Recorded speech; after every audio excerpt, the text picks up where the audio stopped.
Imagine an empire with millions of citizens, towering temples, and armies larger than some European nations. Now imagine that empire crumbling, not to another empire but to just 500 foreign soldiers. Sounds impossible, right? Well, that's exactly what happened when the mighty Aztec Empire faced the Spanish conquistadors. And by the end of this video, you'll understand exactly how such a small force managed to take down one of the greatest civilizations in history. In the heart of Mesoamerica, where valleys burned beneath the sun and distant mountains framed the horizon like silent guardians, a new civilization stirred with ambition. In 1428, the Aztec Empire was born, not as a single kingdom but as a daring alliance of 3 city-states determined to reshape history itself. Tenochtitlan, Texcoco, and Tlacopan bound themselves together in what became known as the Triple Alliance, a pact sealed in blood, vision, and a shared hunger for power. It was no ordinary treaty. It was a vow to dominate, to crush rivals, and to make the gods themselves proud of their earthly champions.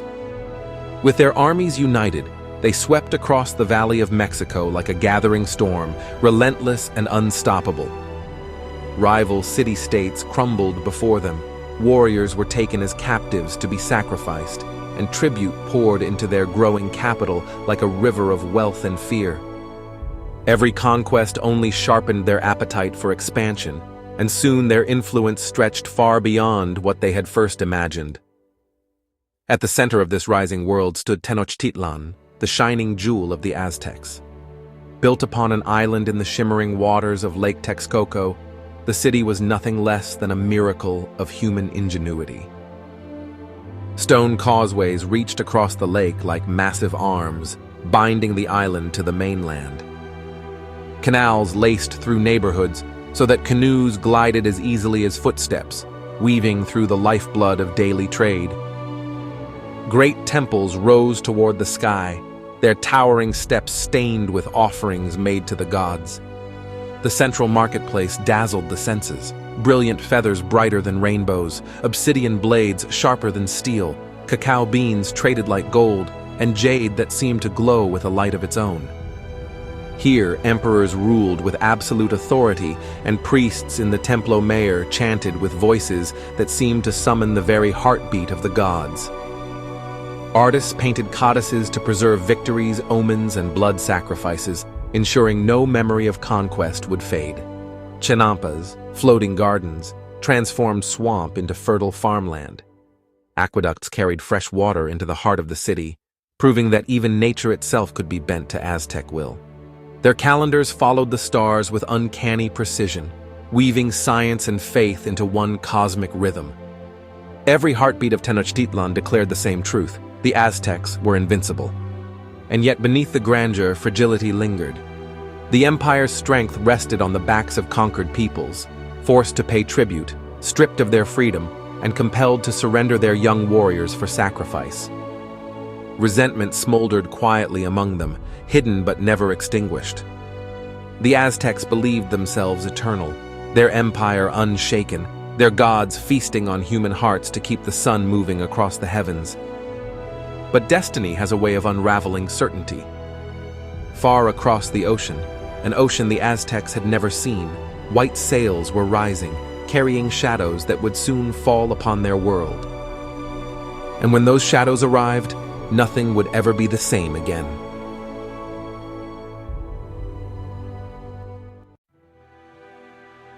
In 1519, those shadows touched the shores of Mexico.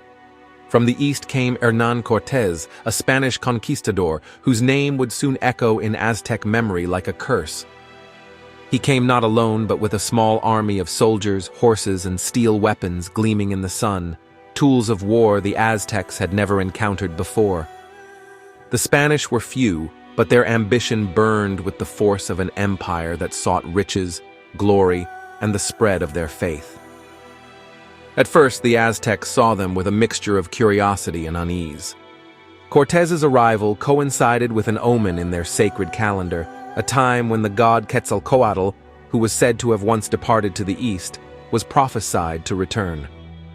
Some among the Aztecs whispered that perhaps these pale strangers, riding beasts like thunder and carrying weapons that breathed smoke and fire, were divine. Moctezuma Seku, the emperor of the Aztecs, wrestled with uncertainty. Should he welcome these strangers as envoys of gods? Or should he crush them before they grew stronger? He chose caution, sending gifts of gold and treasures to Cortés, hoping to satisfy whatever hunger had brought these men to his shores.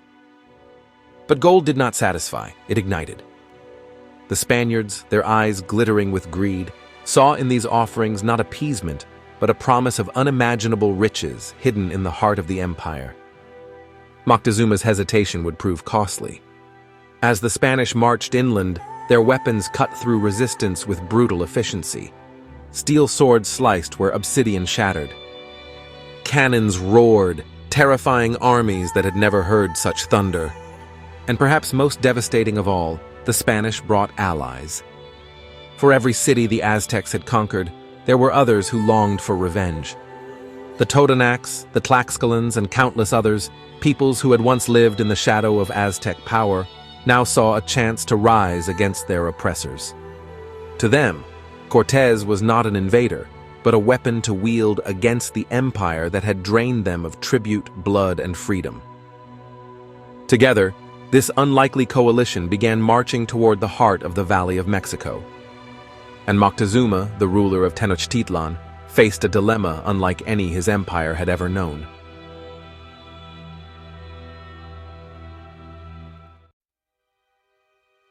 Moctezuma too was a man caught between faith and fear.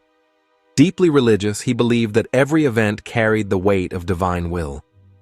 To him, the arrival of Cortés and his men was not merely political, it was cosmic. Was this the return of Quetzalcoatl, the feathered serpent god of creation and renewal? If so, to resist them would be to resist destiny itself. But if they were mortals, then allowing them into the empire was an act of dangerous weakness. Unsure, Moctezuma chose a path of appeasement. He welcomed Cortés into Tenochtitlan with ceremony, offering hospitality and gifts that dazzled the Spaniards beyond measure. The conquistadors walked in awe as they entered the city, a place unlike anything they had seen in Europe. The vast marketplace teemed with tens of thousands of traders, its order and abundance astounding even the most hardened soldiers. The Templo Mayor loomed above them, a mountain of stone where blood flowed to honor the gods. Cortés saw in Tenochtitlan not merely a city, but the prize of an empire. And within its heart, he saw its weakness, an emperor who hesitated. With boldness that defied belief, Cortés seized Moctezuma himself, taking the emperor hostage within his own palace. Though still treated with deference, Moctezuma became a prisoner in his own city, his words now shaped by Spanish will. This act stunned the Aztecs. Never before had their divine ruler, the Huey Tlatoani, the great speaker, been humiliated in such a way.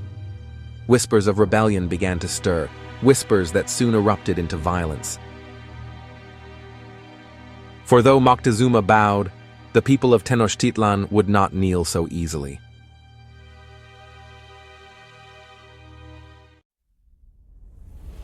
The uneasy peace shattered in 1520 during a festival honoring the god Huitzilopochtli. As Aztec nobles gathered in the sacred courtyard, dressed in feathers and jewels, the Spaniards struck without warning. Swords flashed, drums fell silent, and the air filled with screams. The massacre was swift and merciless. Unarmed dancers, priests, and nobles were cut down where they stood, their blood staining the sacred stones. When word of the slaughter spread, Tenochtitlan exploded with rage. The Spaniards barricaded themselves inside their quarters, surrounded by a city seething with fury. Stones and arrows rained down, bridges were destroyed, and escape routes closed. Moctezuma, still held by the Spaniards, attempted to calm his people, pleading from a rooftop for peace. But the crowd, once devoted, no longer saw him as their ruler. They hurled stones at him, and the emperor who had once commanded armies was struck down by his own subjects. His death marked the end of an era, the fall of a leader consumed by hesitation. Now the Aztecs turned their wrath entirely upon the invaders. The Spaniards, desperate and starving, attempted a nighttime escape on June 30th, 1520, a night that history would call La Noche Triste, the Night of Sorrows. Burdened with stolen gold, many drowned as they tried to flee across the broken causeways. Hundreds fell beneath Aztec weapons, their armor dragging them into the dark waters of Lake Texcoco. Cortés himself barely escaped with his life. For the first time, the Aztecs had struck a blow that shook the Spanish invaders to their core. But victory would not last, for disease had already entered their world.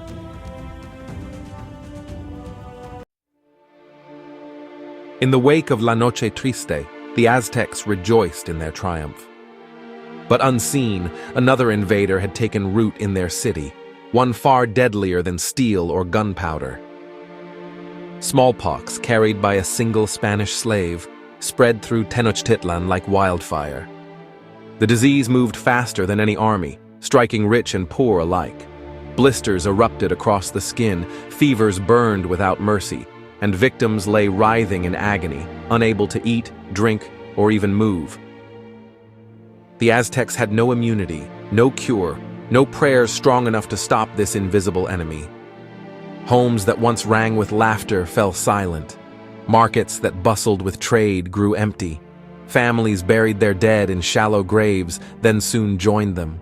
The disease consumed not just the body, but the very spirit of the people. Warriors collapsed before ever raising a weapon, their shields slipping from their hands. Priests who once sang to the gods died before their voices could finish the chants. Mothers perished with infants in their arms, leaving whole generations extinguished in a matter of weeks.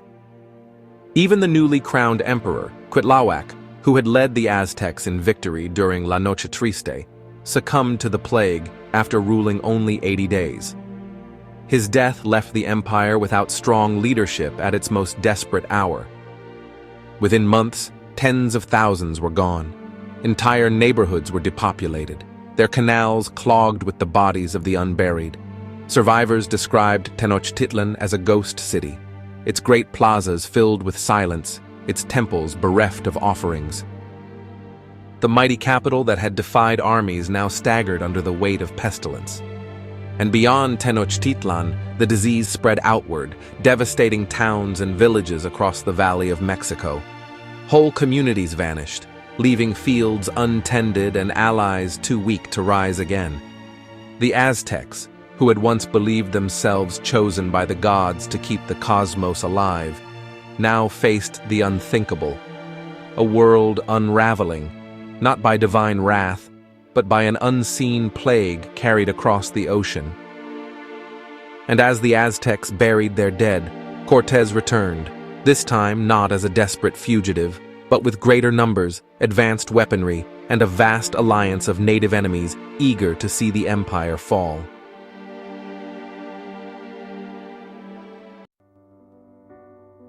In May of 1521, the final struggle for Tenochtitlan began.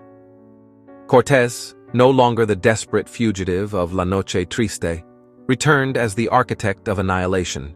He had brigantines, 13 small warships built on the very shores of Texcoco, dragged piece by piece across land and assembled on the lake. Once launched, they turned the waters that had once cradled the Aztec capital into a battlefield, cutting off supplies and choking the city's lifelines. On the causeways, his native allies surged forward. Tlaxcalans, Texcocans, and thousands of warriors from subject cities long oppressed by Aztec tribute flooded the narrow bridges. To them, this was vengeance, years of sacrifice and humiliation repaid in blood. Inside the city, the Aztecs fought with unyielding courage. Every street became a battlefield, every rooftop a fortress. Women carried stones to the warriors above, children fetched arrows from the dead, and priests hurled curses from temple steps, calling on the gods to protect their city. The Spaniards unleashed cannon fire and arquebuses, weapons that shattered walls and terrified defenders, unused to the thunder of gunpowder.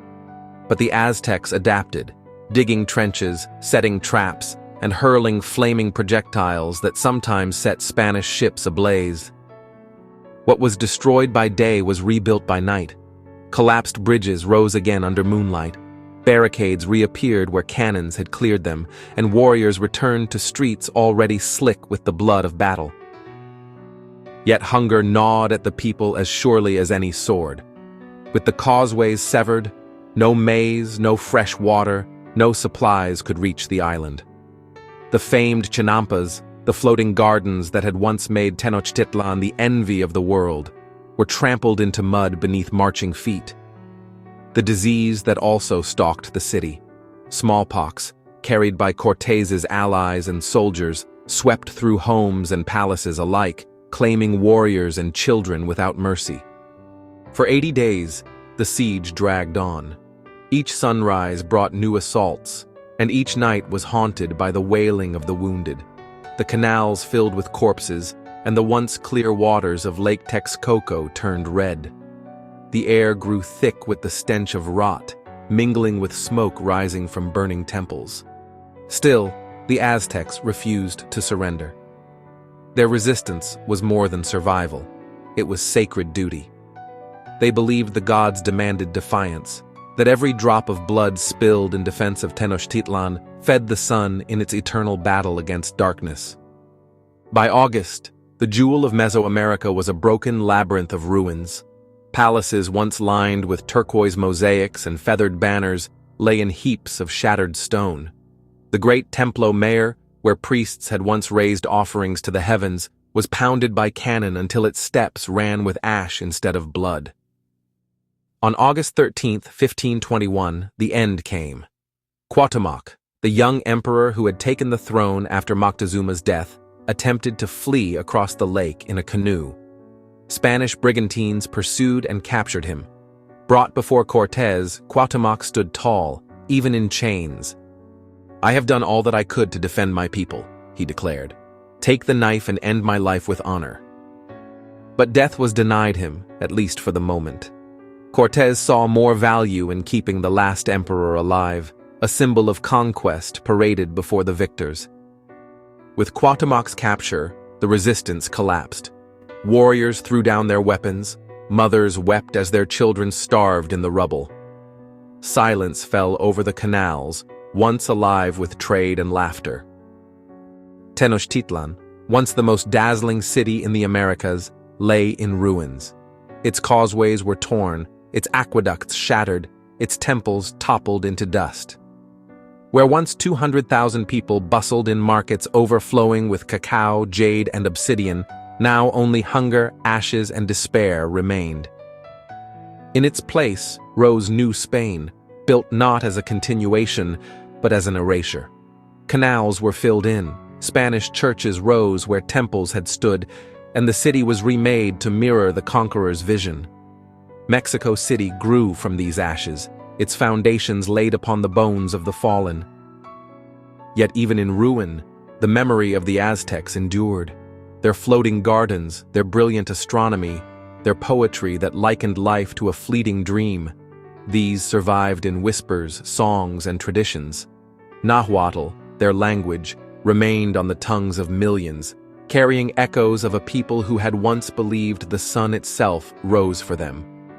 For history remembers not only the victors, but also those who resisted. The fall of Tenochtitlan was not merely the end of an empire, it was a collision of worlds, a story of human brilliance crushed by ambition and greed.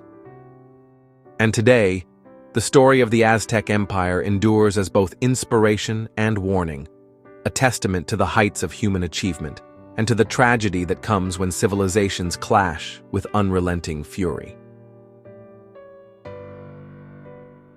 And if this story moved you, thank you for staying with me until the end. Please take a moment to like this video and subscribe for more journeys into the mysteries of history. Together, we'll continue to uncover the echoes of the past that still shape our world today.